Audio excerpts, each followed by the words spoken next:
احنا النهارده في نوها كلينيك هنتكلم عن البلازما. البلازما دي طفرة في عالم التجميل، حاجة جديدة ظهرت كده من سنتين، بس مفعولها خطير سواء كان في الشعر أو في الوش أو في علاج بعض التجاعيد كمان الخفيفة.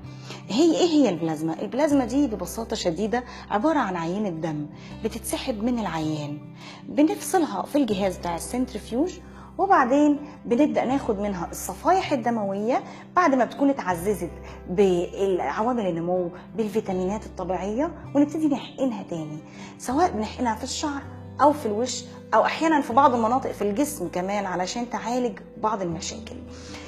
البلازما في الشعر بالنسبة للشعر بتلاقيها بتنبت البصيلات أو بتنبت الشعر من البصيلة اللي لسه عايشة، فبيبقى مفعولها بيظهر فعلا في خلال من أسبوع لأسبوعين. بعد شهر بتبتدي العيانة تكرر الجلسة وتعمل الجلسة التانية، بتجيلك أكيد بعد شهر بتيجي مبسوطة من النتيجة وبتيجي حاسة إنها عايزة الجلسة التانية. بالنسبة للبشرة البلازما خطيرة. بتعمل ايه؟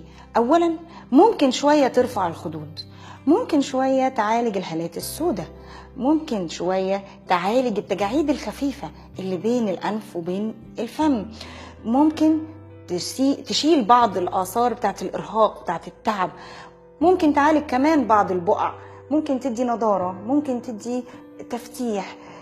انما باختصار شديد البلازما في النهاية هي بتدي صحة للوش. احنا بنقول عن البلازما كلمة بسيطة قوي، هي ان دواكي من دمك، ربنا خلقه فيكي، احنا مجرد بنسحبه وبنحقنهولك تاني، وده بيدي ترطيب لخلايا الجلد من جوه، فبيؤدي الى ان الجلد بيظهر في الاخر بمظهر صحي وجميل. ومهما اتكلمنا عن البلازما عمرنا ما هنقدر نديها حقها. البلازما هي العلاج السحري لمشاكل كتير قوي في البشرة. اشوفكم في حلقات جديدة ان شاء الله من نوها كلينيك.